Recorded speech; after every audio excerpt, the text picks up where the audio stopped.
Tonight, transcribed from Ray Bradbury's collection, The Martian Chronicles, we present And the Moon Be Still as Bright.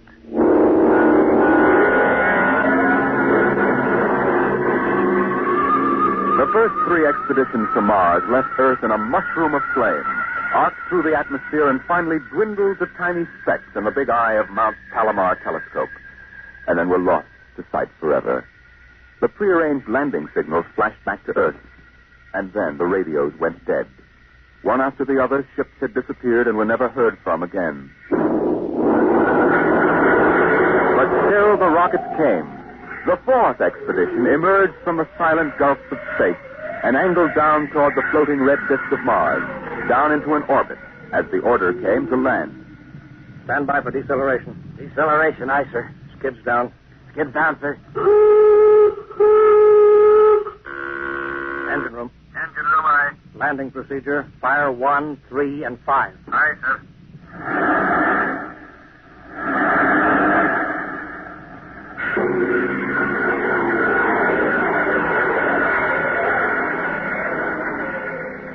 The last blast of the bow jets broke red against the blue desert sand, and the ship slid to a halt at the edge of a vast city that reflected the icy glare of the moonlight. For a while, all was still. All right, Parkhill. Open the airlock. Aye, sir.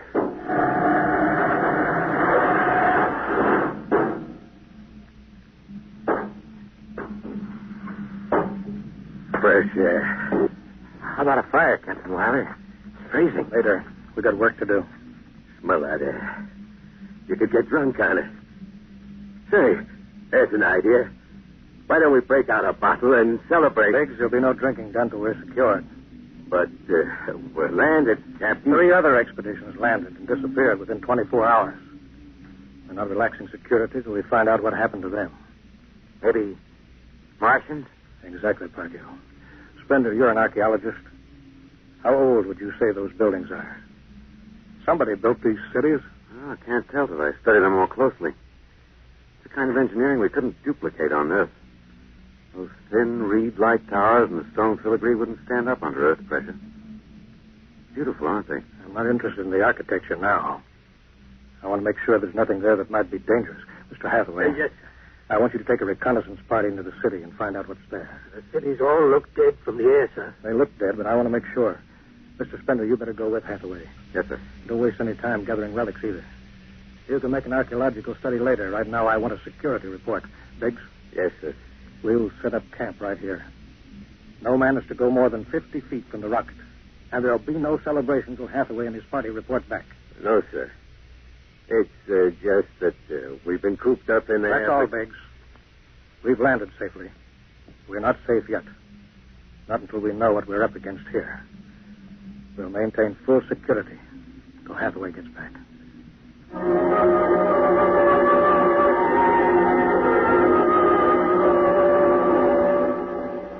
In the sea bottoms, the wind stirred along faint vapors, and from the mountains great stone visages looked upon the silvery rocket and the small fire. The sky was black overhead as the 2 racing moons threw knife-edged double shadows on the desert. All right, come and get it, chow. You got to eat, Jackie. Sawdust, smothered in cold lamb fat. Good. I thought it was something I couldn't eat. Hey, you guys, pipe down.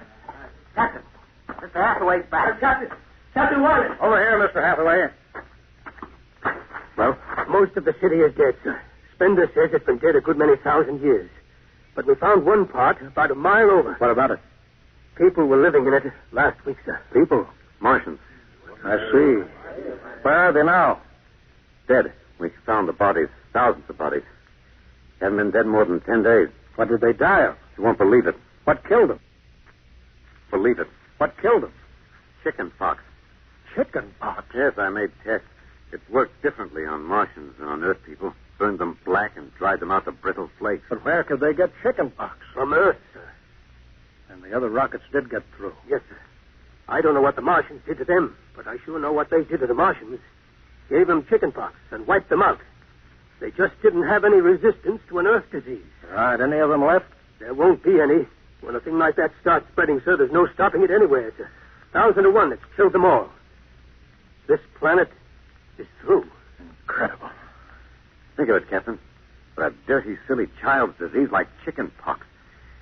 It isn't right. Thunder, take it easy. No, it's like saying the Greeks died of mumps or the proud Roman Empire collapsed because of athlete's foot. We didn't even give them a decent excuse for dying. We just gave them chicken pox. Fender, get hold of yourself. You didn't see those bodies, Captain. It must have been a shock, I suppose. You need a rest, a little relaxation. Martians are dead. There's nothing you can do about it now. Hey, you hear that? The Martians are all dead. Well, come on, let's break out a bottle and whoop it up. How about it, Captain? Well, all right, man. All right. Hathaway, see to the security guard. Good Lord, do they have to do that now? It's been a tough trip. It's only natural they'd want to celebrate a little. Celebrate because the world died because a rotten little virus from Earth wiped out a whole civilization? Well, they're not thinking of Isn't that. it time later to throw old beer cans into the canal? A civilization died here. It's like butchering a pig in a churchyard. Splendor, you think too much. We're lucky to get to Mars without catching a meteor in our bulkhead. Let us go at that. Save on Mars. The first statement, save on Mars. We've got to celebrate.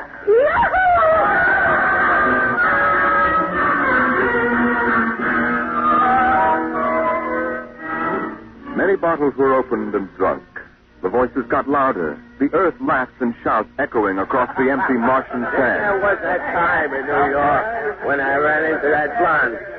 Boy, what a blonde. Listen, the first thing she said.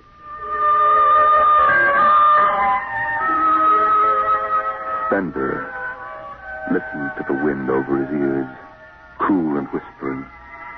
He felt the land getting cooler. The stars grew closer, very clear. The air smelled clean and new. He looked at the cool ice of the white Martian buildings over there on the empty sea land. What a woman. Hey, what do we do with these empty bottles? Save them. There's a 2-cent deposit. Throw them away. Hey, wait. How about that building? Do the one for $1, I can heave one right through that window. You're right. Here goes. Bullseye. I owe him $1. Double or nothing on the next shot. Put that bottle down, Big. Who's that? Mr. Spender? Stop smashing those windows. What's the difference? The planet's ours now. I guess I can do anything with it that I want. Drop that bottle, I'll knock your teeth out. Yeah? Just watch me. I warned you, Big. Thunder, what is this? I hit him. He's crazy, Captain. He just walked up and slugged me. Biggs wasn't doing All right, let go of him. You men, go back to your party. Spender, come with me. I like that guy. Walked up to him and slugged me. Spender, suppose you explain. What was the idea? Oh, the noise, the drunken brawl. I guess I was ashamed of the spectacle the whole crew was making. Where's their respect for what's happened? Their sense of what's right? Men are tired. It's been a long trip. You've got a different way of seeing things. I'm seeing things all right. I'm seeing how we'll ruin Mars. We'll rip it up, rip the skin off the way we've already ruined Earth. We Earthmen have a talent for ruining big, beautiful things. Is that why you hit Biggs? Yes, I couldn't stand the idea of them watching us make fools of ourselves. Them? The Martians. The Martians. They're dead. All dead. But they know we're here. Doesn't an old thing always know when a new thing comes? We've come a long way to smash their windows and spit in their wine. Well, maybe you're right. I'm fining you $50 for that fight. Now suck in your shin. We'll go back there and play happy.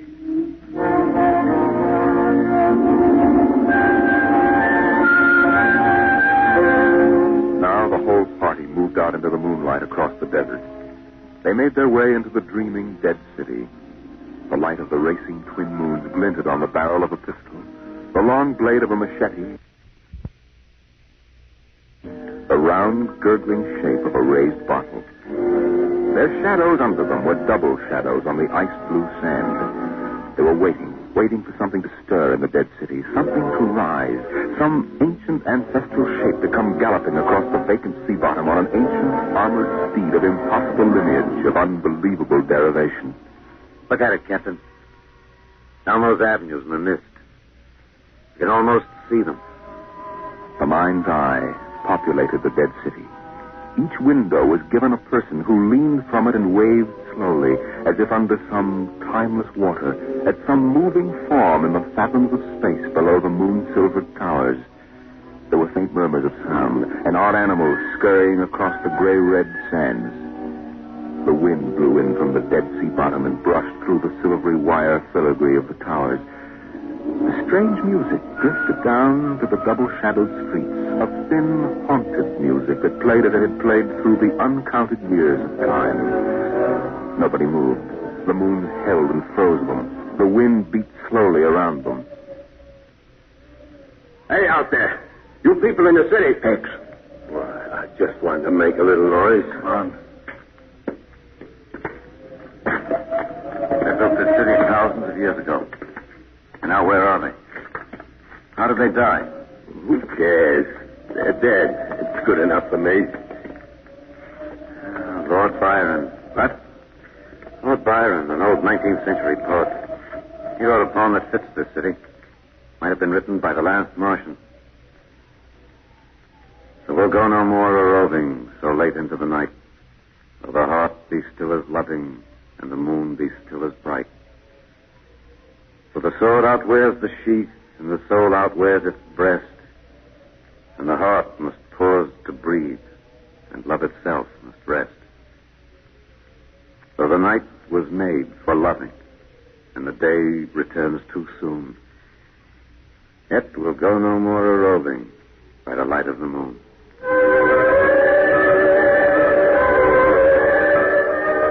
Without a word, the Earthmen stood in the center of the city.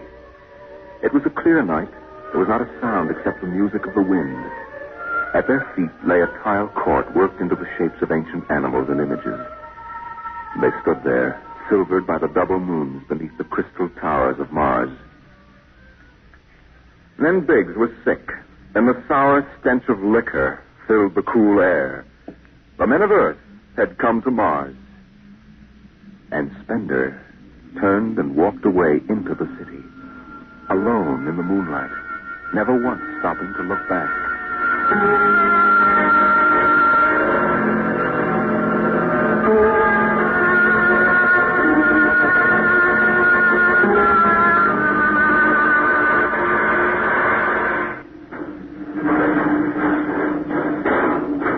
That you, Hathaway? Yes, sir. My trick on bridge watch, sir. What time is it? 0400. Any orders, sir? No, I'll stay on watch. You turn in. Aren't you sleeping, sir? I'll wait for Spender. He didn't come in? No. He's crazy. Walking away into the shadows, he didn't even look back. Spender's a strange man. He's crazy, sir. How's the rest of the crew? Sleeping it off. Biggs had DTs, but he's calmed down now. You can go back below, Hathaway. I'll take your watch. Captain Wilder, do you think Spender will be coming in before morning? I don't know. You know, sir, I don't think he's ever coming back. That's the way I feel about him, sir. He'll never come back.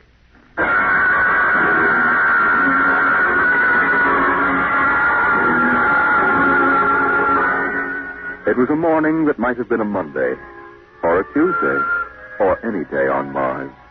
Biggs was on the canal rim, his feet hung down in the cool water, soaking, while he took the sun in his face. What are you doing back here, Biggs? Didn't you go out with the search party? Yeah, I come back. I got a blister. Sure. What do you mean? Look, Cherokee, see that? Anyway, I had enough searching. 4 days hunting for that screwball Spender. Didn't find him yet, huh? Nah, good riddance. Oh, my feet, I'm gonna soak 'em good. If I was wild, I wouldn't worry about that nut Spender. Let him go. He's a crackpot anyway. A little foggy upstairs, I guess. Why don't you take your feet out of that canal, Biggs? I gotta make coffee out of that water. Coffee? You call that stuff coffee? I had a motorcycle once that dripped grease that tasted better than that. Wait a minute. Diggs, look over there. Where? By that bush. There's someone there. Hey, it's him. Hey, Spender! Spender? Yeah, he's coming over. Why didn't he stay lost, the crazy jerk? Hi, Spender. Long time no see. Hello, Cherokee. I've been exploring some ruins. You and them ruins. You're like a dog in a boneyard. What's the matter? Where you been? Up in the hills. What would you say if I told you I found a Martian? Where? Never mind. Let me ask you a question. How would you feel if you were a Martian and people came to your land and started to tear it up? I know how I'd feel. I've got Cherokee blood in me. My grandfather told me lots of things about the way they kick the Indians around in the Oklahoma Territory. If there's any Martian around, I'm all for him. How about you, Biggs? They're dead. They're all dead. A good thing, too. Well, I found a Martian. Up in a dead town in the hills. I've been reading their books. They're easy to understand. I've learned their language. Then I found this Martian. He said, give me your boots, and I did. He said, give me your uniform, and I gave him my uniform. You're crazy, Spender. Hey, Cherokee, he's crazy. And the Martian said, give me your gun, and I gave him my gun, and then he said, come along and watch what happens. And the Martian walked down into camp, and he's here now. I don't see no Martian. I'm the last Martian. What? Biggs, I'm going to kill you. Cut it out. Kind of a lousy joke, is it? Stand up and take it. Hey, put that gun away, Spender. Cut it, Spender. No. Put that gun away. You're joking. You're kidding, huh? Spender! He's dead. You killed him. You can come with me, Cherokee. You know how the Martians would feel. You can be in this with me. You killed him. You just killed him. He deserved it. You're crazy. Well, maybe I am. But you can come with me. Come with you? For what? Go on. Get out of here, you crazy murderer. All of them. I thought you'd understand. I thought you'd remember what happened to your own people. You get out of here, you crazy Don't murderer. for that guy.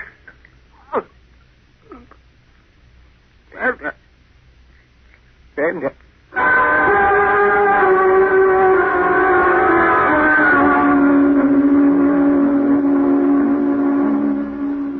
They're both dead, Captain Wilder. Who's missing? Only Spender. It must have been him, sir. Why didn't he come and talk to me? Why didn't you talk to me? I'd have shot his brains out. That's what I'd have done. He took him by surprise. There's no sign of a struggle. Hathaway, break out the arms locker. Issue pistols, rifles, and grenades. Yes, sir. You better get the Bible out of the navigation chest. We'll have to bury these two. Parkhill, Aye, sir. you start digging a grave. How about Spender? We'll have to go up in the hills and find him. Let me at him with my bare hands. Crazy murdering lout. That's enough, Parkhill. The man is sick. He must be. Sick my eyes. Now grab a shovel. Start digging.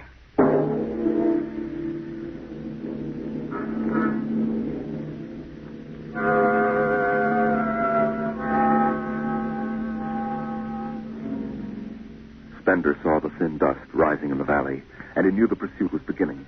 The sun burned farther up the sky, and the blue sand drifted lazily across the sea bottom below.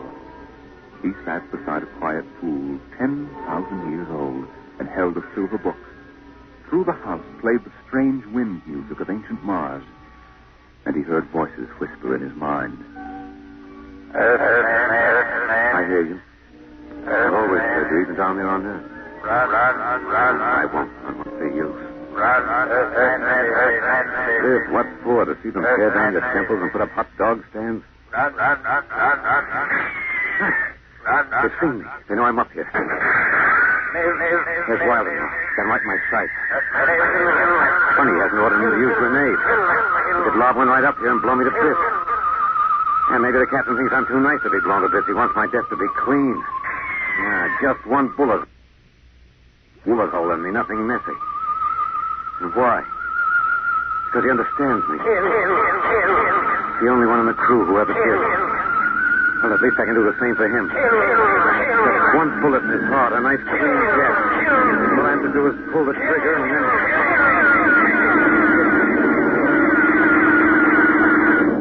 It's no use. I can't do it to him. Spender! Spender, can you hear me, Spender? I hear you, Captain. What do you want? Talk! Truth! All right, come on up. Leave your gun down there and keep your hands up.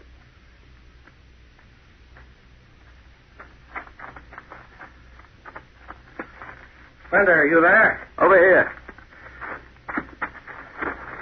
Quite a climb. Mind if I sit down? Cigarette? Thanks. Light? Yeah, got my own. It's warm. It is. You comfortable up here in the hills? Quite. How long do you think you can hold out? About 12 men's worth.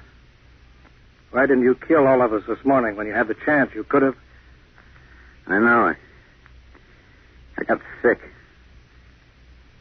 After I started killing people, I realized they were just fools and I shouldn't be killing them.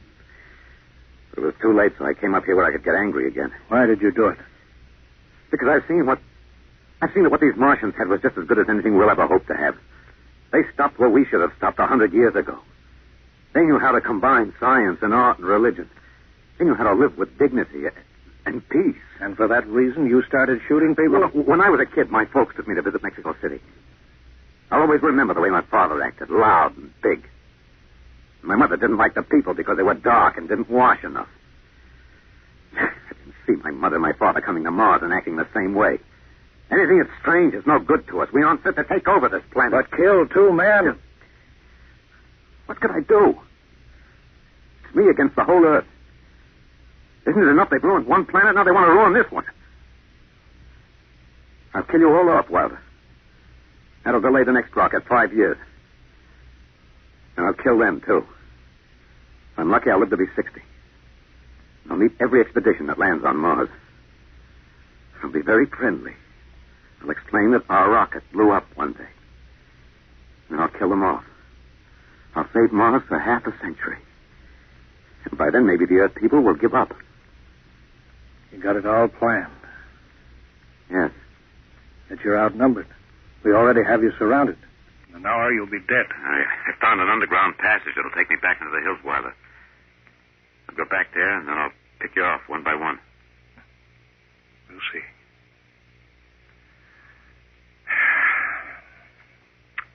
It's a nice town you got here, Spender. Beautiful. I'd like to live here. You can. But join me. You're not like them. I'll show you what a good life these people had. I'll play you an old reel of Martian music that must be at least 50,000 years old, a kind of music you've never heard in your life. It sounds wonderful. But I can't stay with you. Sorry, Spender. I'm sorry this is happening.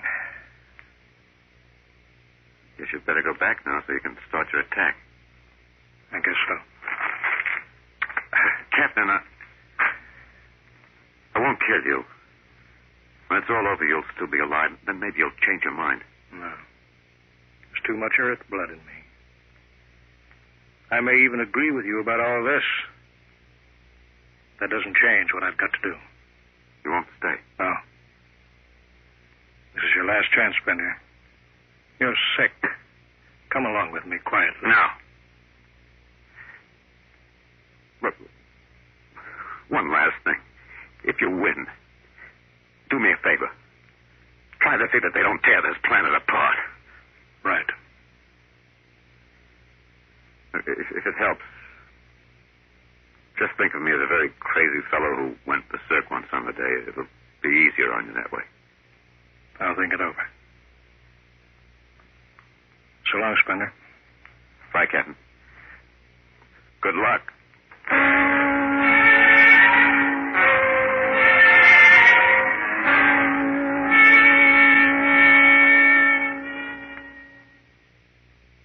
All right, we'll go after him now. Hathaway, you take the right. I'll lead on the left. You have to kill him. He won't come down. Make it a clean shot if you can. Get it over with. I'll blow his bloody brains out. No, Parkhill. Through the heart. Brains. You heard what I said. Through the heart.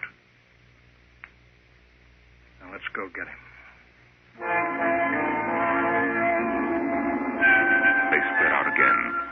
then running on the hot hillside places, where there would be sudden cool grottos that smelled of moss, and sudden open blasting places that smelled of sun on stone. The men ran and ducked, and ran and squatted in the shadows. Blow his brains out! Just one slug, that's all he needs. Captain Wilder hugged the rock warmed by the sun. He gasped, for the air was thin and not meant for running.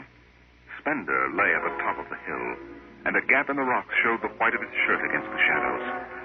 Wilder looked at the towers of the little clean Martian village like sharply carved chess pieces lying in the afternoon. He saw the rocks and the interval between where Spender's chest was revealed. Go on, Spender, get out.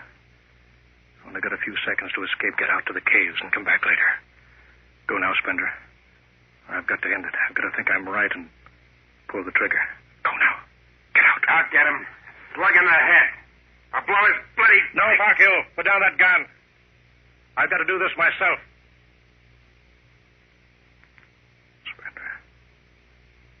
Why didn't you get out? Why?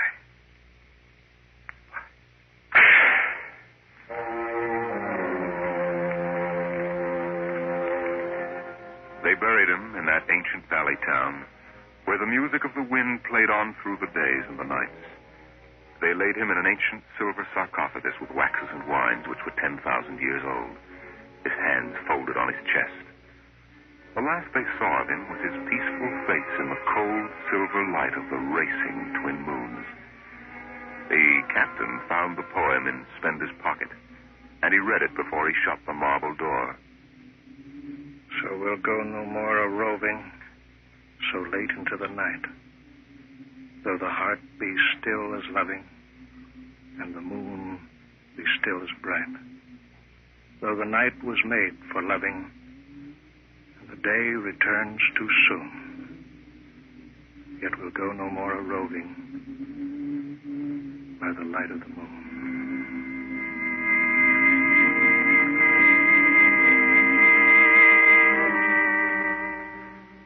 The next afternoon, Parkhill did some target practice in one of the dead cities, shooting out the crystal windows and blowing the tops off the fragile towers. Captain Wilder caught Parkhill and nearly knocked his teeth out.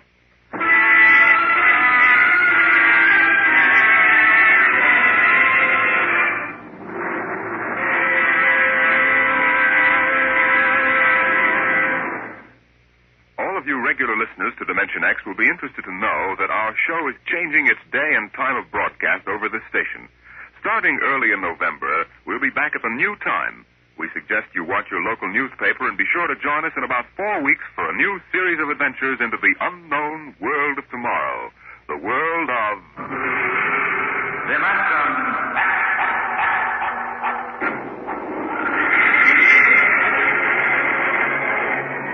Dimension X is transcribed, and the moon be still as bright. Adapted for radio by Ernest Kenoy from the original story by Ray Bradbury. Featured in the cast were Alexander Scorby as Spender, Wendell Holmes as Captain Wilder, and your host and narrator for the story, Norman Rose. Music by Albert Berman, engineer Bill Chambers. Dimension X is directed by Edward King. This is Robert Warren speaking.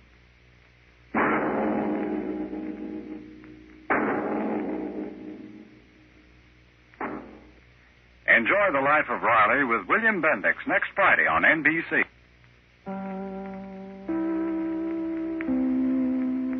KFI, Los Angeles, Earl C. Anthony, Incorporated.